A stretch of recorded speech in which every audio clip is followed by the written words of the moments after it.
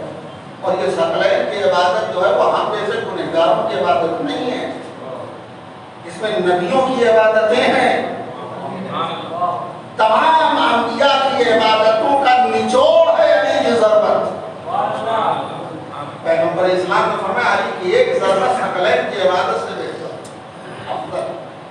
آپ اندازہ لگائیے کہ دین کو مٹانے کے لیے لوگ کس کس طریقے سے آئے ہیں۔ پہلے انفرادی جنگیں ہوئی، پھر اجتماعی جنگیں ہوئی، جنگ خندق اور احزاب کی شکل میں سارے مخالفین اکٹھا ہو کر کے پھر بھی دین کا کوئی بگاڑ نہیں پائے۔ بات دھیرے دھیرے یزید تک پہنچی۔ یزید نے یہ محسوس کر لیا کہ جو بھی اس منبر پہ تخت پہ بیٹھتا ہے، جو بھی بول دیتا ہے، لوگ اس کو سر جھکا کر کے مان لیتے ہیں، لہذا ہم بھی اب اپنے نظریات بیان کریں۔ لیکن اس کے نظریات کیا تھے؟ آپ ایک اچھی سی سلوات پڑھیے تو نظریات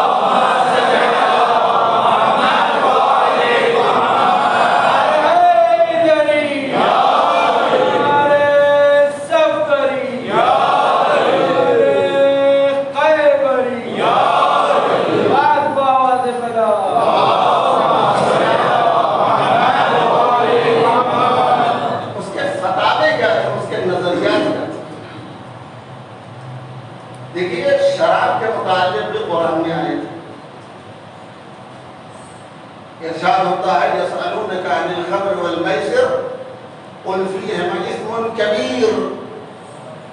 اے پیغمبر آپ سے لوگ شراب اور جوئے کے بارے میں سوال کرتے ہیں، یہ ہے کیا؟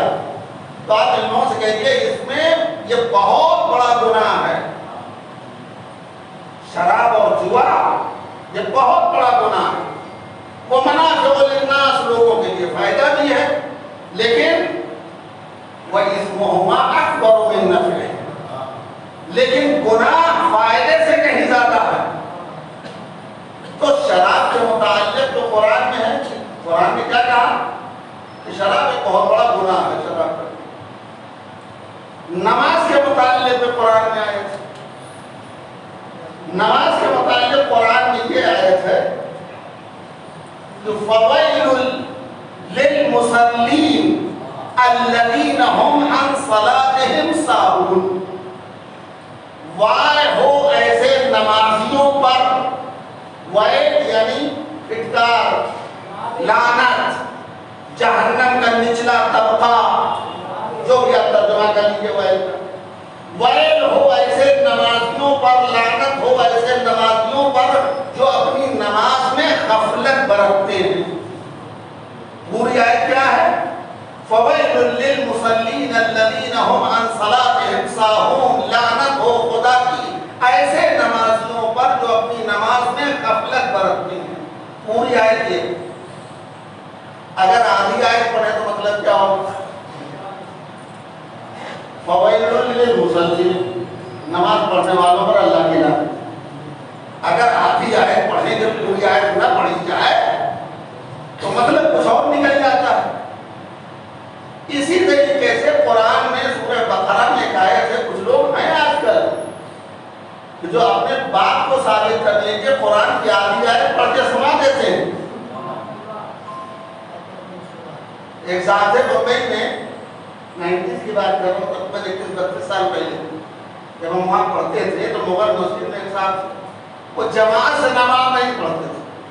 آپ سنیے نا، جماعت سے نماز نہیں پڑھتے، نہ میری عمروں، لیکن ان کا نظریہ کیا تھا؟ قرآن نے کہا ہے جماعت سے نماز پڑھنے،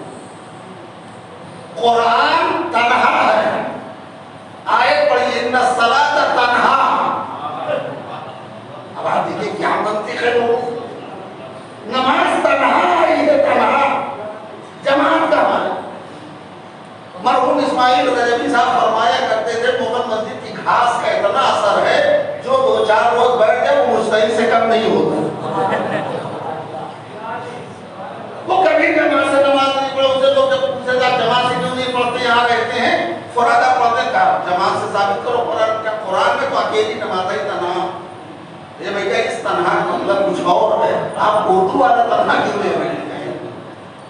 انہوں نے کہا ان الصلاۃ تنہا، نماز اکیلی ہے۔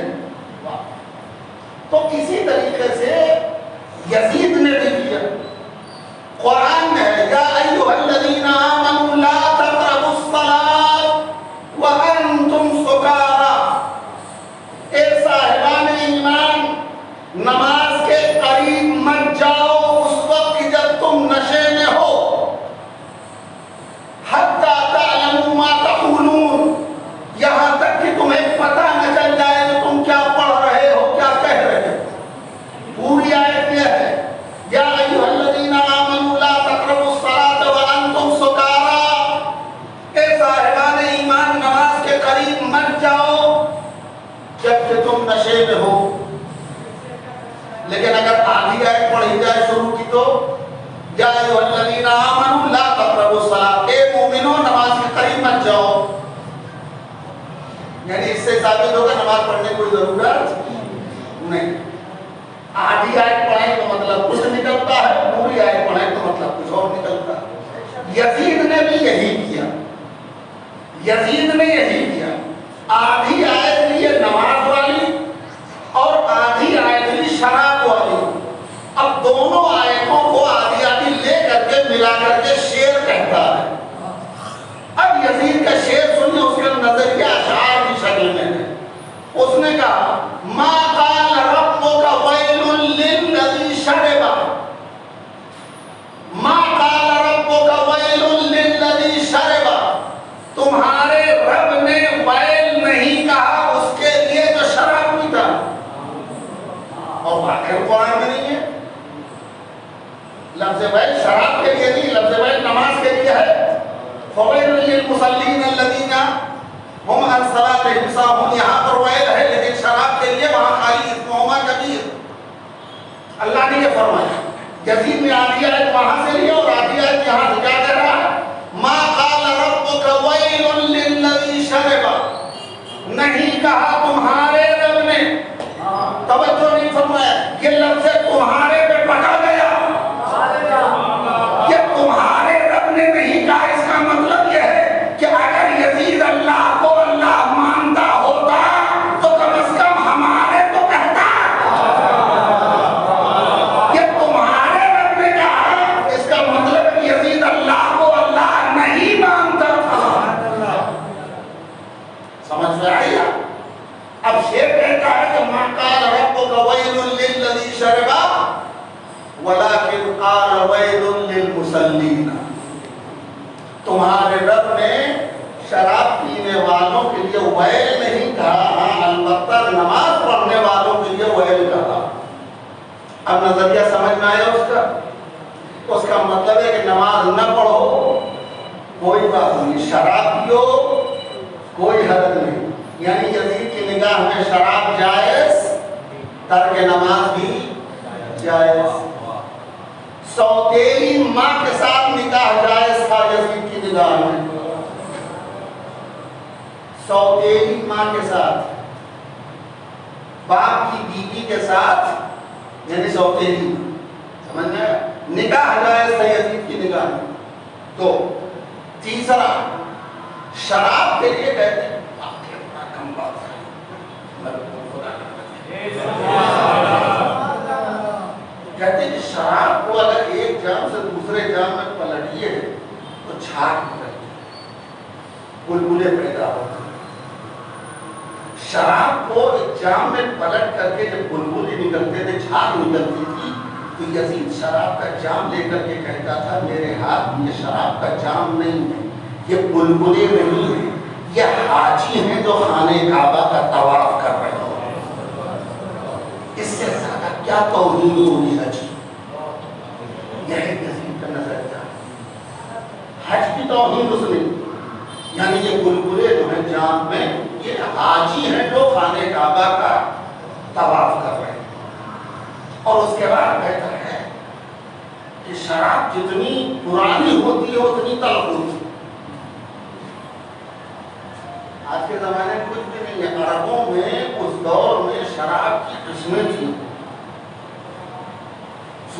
نکلنے سے پہلے پی جانے والی شراب کا کچھ اور نام ہوتا ہے، سورج نکلنے کے بعد جو پی جائے اس کا نام کچھ اور، حوض کے کنارے بیٹھ کے پی جانے والی شراب کا کچھ نام اور، حوض میں ڈبکی مار مار کے پی جانے والی شراب کا نام کچھ اور، محبوب کے ساتھ بیٹھ کے پی جانے والی شراب کا نام اور۔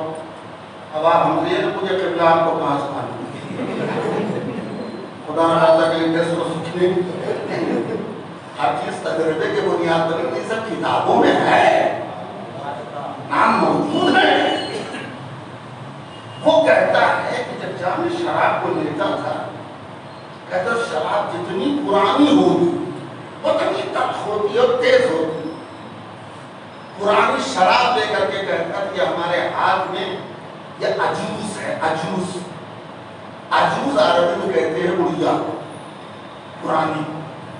کہتا یہ پرانی شراب ہمارے ہاتھ میں جو ہے یہ شراب نہیں ہے، اس کو میں نے حوروں کے بدلے میں دیا ہے،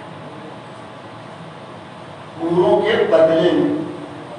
تو حوروں کی توہین، حج کی توہین، سوتیلی ماں کے ساتھ نکاح جائز، نماز نہ پڑھو کوئی بات نہیں، شراب پیو کوئی بات نہیں، یہ نظریات تھے یزید کے۔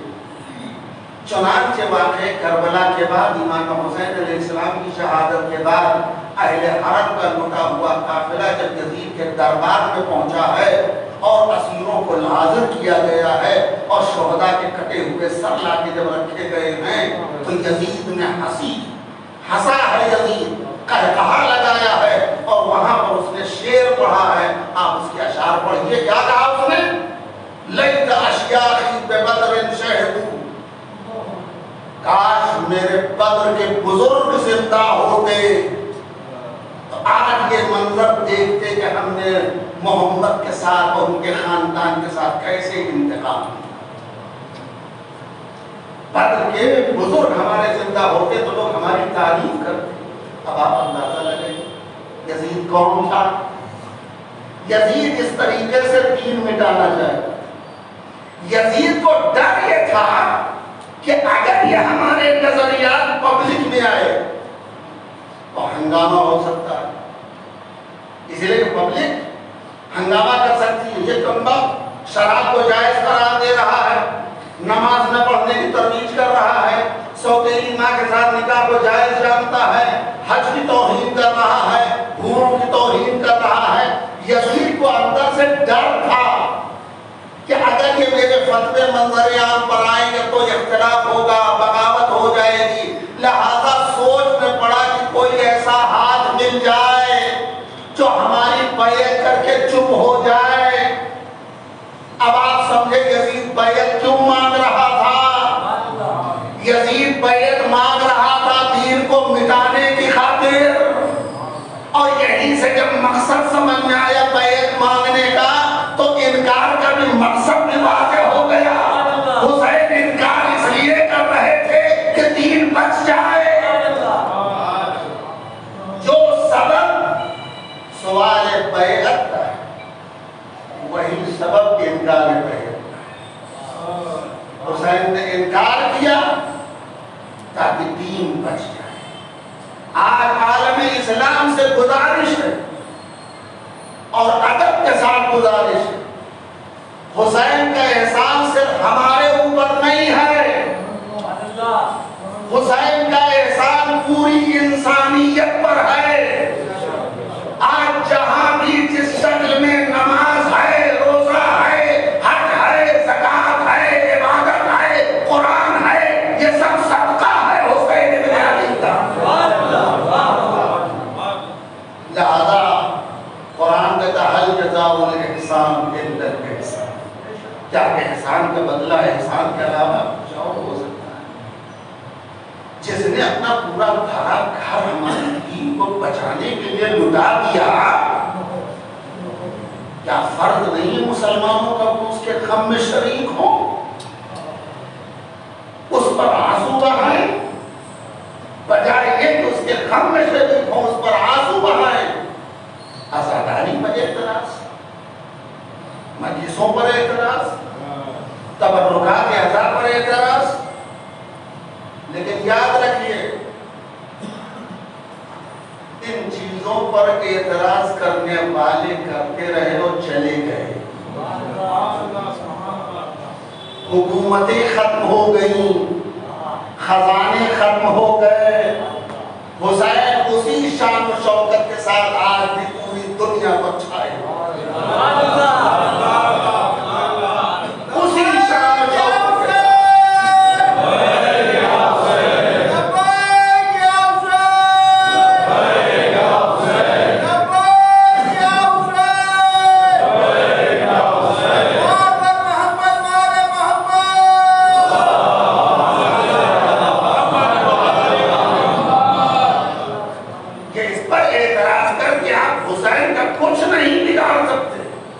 اپنا نقصان کرو.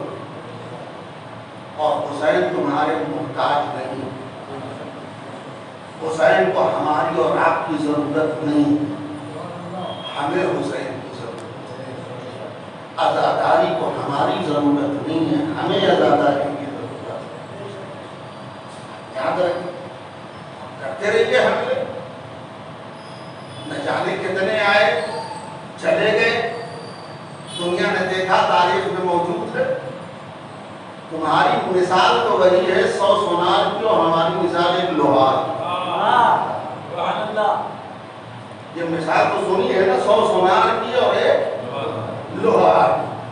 سونار بیچارہ کیا کرتا ہے, چھوٹا سا لے کر کے چیز بدنی سے چک چک چک چک کرتا ہے.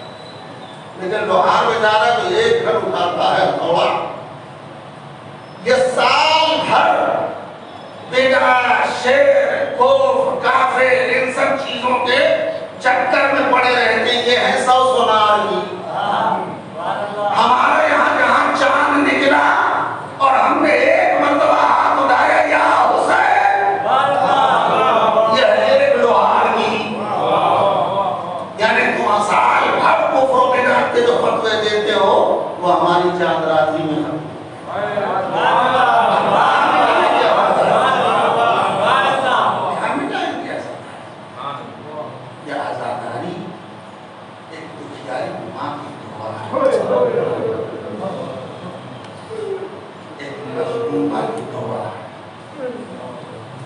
حسین نے اپنا پورا بڑا گھر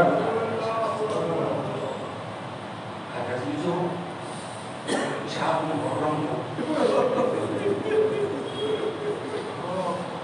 کتنی تیزی سے دن گزرتے ہیں. ایک 4 محرم ہو گئی. عشرے میں کوئی 5-6 دن اور بچے.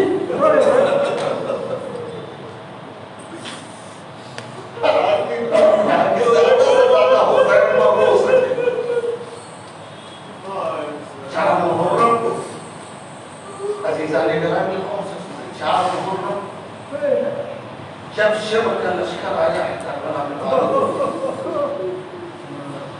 ایک بہت بڑی تعداد میں لشکر آیا. علی کی بیٹی پریشان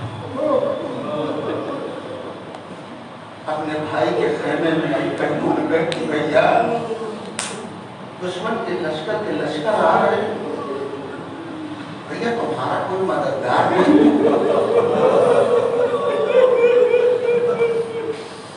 میرے ماجد حسین تمہارا کوئی ناصر و مددگار نہیں ہے جسے تم بھی بلا لو اپنے گھر کے نام. امام حسین نے فرمایا بہن ہے میرا ناصر ہے. کہا بھیا بلا لو. کون ہے؟ کہا میرا دوست حبیب ابن بطہ.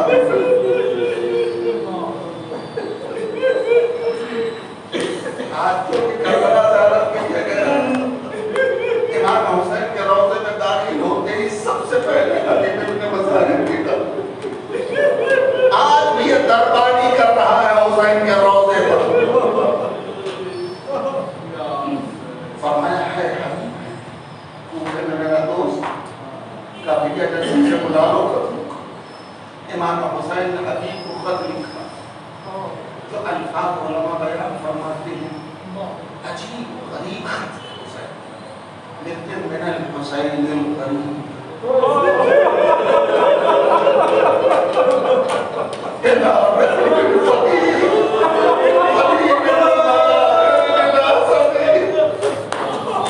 خط کا آغاز حسین نے یہی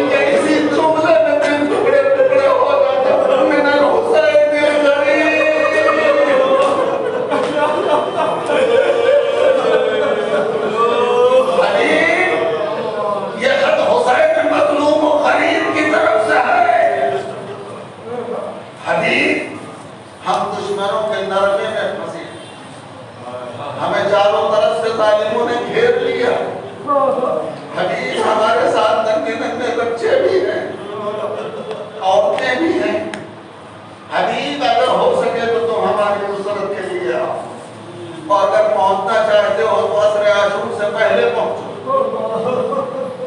ورنہ قیامت کے روز تم سے ملاقات ہوگی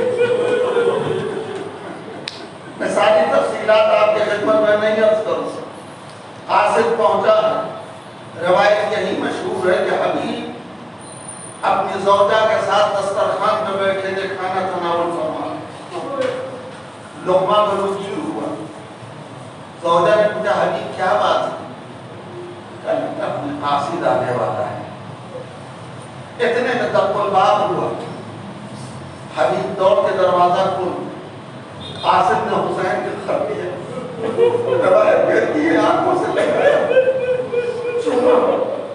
دیوار سے ٹیک لگا کے کھڑے ہو گئے گھر کے اندر داخل ہوئے زوجہ نے پوچھا حبیب کیا بات ہے کہا قاصد خط لے کر کے آیا حبیب کس کا خط ہے کہا آقا حسین بن علی کا خط ہے کیا لکھا ہے حبیب نے کہا آقا نے لکھا میں دشمنوں کے لڑنے نہیں رہا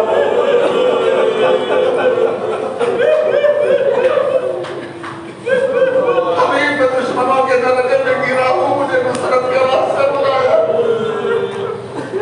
بہرحال حبیب نکل گئے کربلا پہنچے جب حبیب ابن مظاہر کربلا پہنچے ہیں اور امام حسین سے گلے لگے ہیں روایت کرتی امام حسین گلے لگا کے حبیب کو اتنا روئے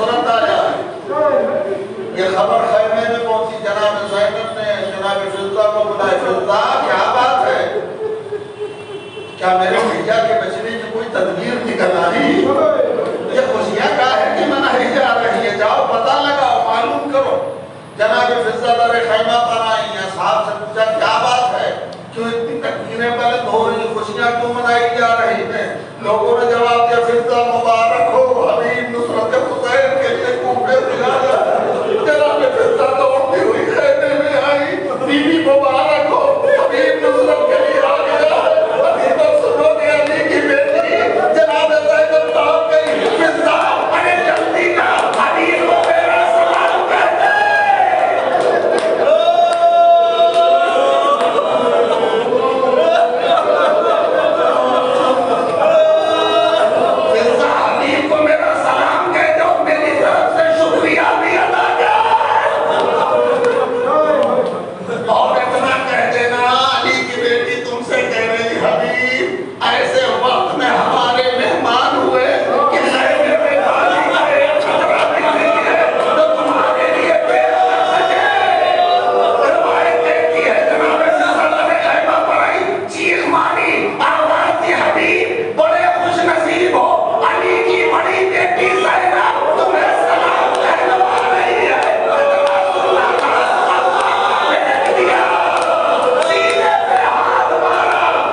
جتنے بھی امام حسین کے ساتھ تھے یہ سب اپنی جان دینے کے لیے دیتا کہ ہم سب سے پہلے حسین پر اپنی جان قربان کریں ہم سب سے پہلے حسین پر قربان ہو جائیں یہاں تک کہ روایت ہے ایک مرتبہ مسلم ابن عوف سے آیا صدیق آئے ہاتھوں کو جوڑ کے کھڑے ہوئے آقا مجھے مرنے کی اجازت دو مجھے میدان میں جانے کی اجازت دو مسلم کو اجازت ملی مسلم ابن عوف سے جا گئے جنگ کی بہت سے کافروں کو ظالموں کو فرار کیا لیکن 3 دن مسلم کا بھوکا پیاسا کب تک لڑتا؟ ایک مرتبہ ظالموں نے چاروں طرف سے مسلم ابن حوضہ کو گھیرا، گھیر کے زخمی کر کے جب گھوڑے سے زمین پہ گرایا، گھوڑے سے نیچے آتے آتے آواز دی، آقا میری مدد کو آقا میری نصرت کو۔ جیسے یہ آواز مقتل سے آئی، حسین حبیب ابن مظاہر کے ساتھ مقتل کی طرف دوڑے۔ جس وقت حبیب مسلم نے آواز دی ہے امام حسین جناب حبیب کے ساتھ ان کے سرانے پہنچے ہیں۔ آپ اندازہ لگائیے، تصور شخص ہے، اپنی آنکھوں کو تھوڑی دیر کے لیے بند کر کے خالی سوچئے، مسلم نے آواز دی، حسین سرانے پہنچے ہیں، ساتھ میں حبیب ابن مظاہر ہیں، مسلم لیٹے ہوئے زخمی ہو رہے۔ اللہ اکبر، پائیں کی حبیب ابن مظاہر کھڑے ہو گئے، سرانے امام حسین بیٹھ گئے، اپنے زانوں پر مسلم ابن حوضہ کا سر رکھا، مسلم کا سر رکھا۔ میں کہوں گا مسلم بڑے خوش نصیب ہو، کم از کم آخر وقت میں حسین کا زانو تو مل گیا۔ اللہ اکبر، پائیں کی حبیب کھڑے، حبیب نے کہا مسلم سنیے، حبیب نے کہا مسلم میں تم سے یہ تو نہیں کہہ سکتا کہ تم کوئی وصیت کرو، اس لیے کہ جہاں تم جا رہے ہو پر تھوڑی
کربلا کی عظیم مائیں تھی.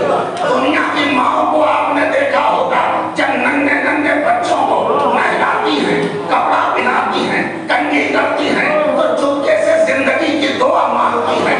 لیکن ہائے کربلا کی مائیں بچوں کو تیار کرتی ہیں, سجاتی ہیں, زندگی کی دعا نہیں مانگتی. چاہے لال حسین پر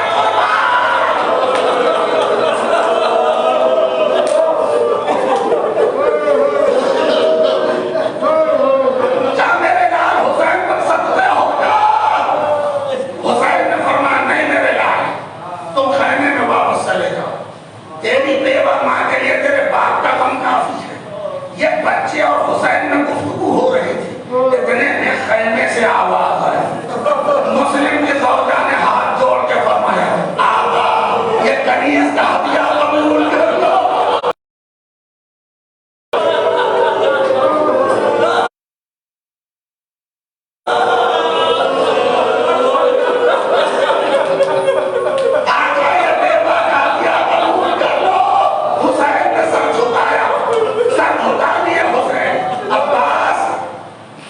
بچے کو گھوڑے پر سوار, بچہ اتنا کمسن تھا کہ پیر رکابوں تک نہیں پہنچا. رکابیں کاٹ کے چھوٹی کی گئی ہیں. روایت کہتی ہے کبھی بائیں ہاتھ میں تلوار لے لیتا کئی آدمیوں کو واصل جہنم کے اس ننھے سے بچے میں, لیکن بچہ تھا کتنی دیر تک میدان میں ٹھہرتا. زخمی کر کے ظالموں نے بچے کو گرایا, ظالم خنجر لے کے آگے بڑھا,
اللہ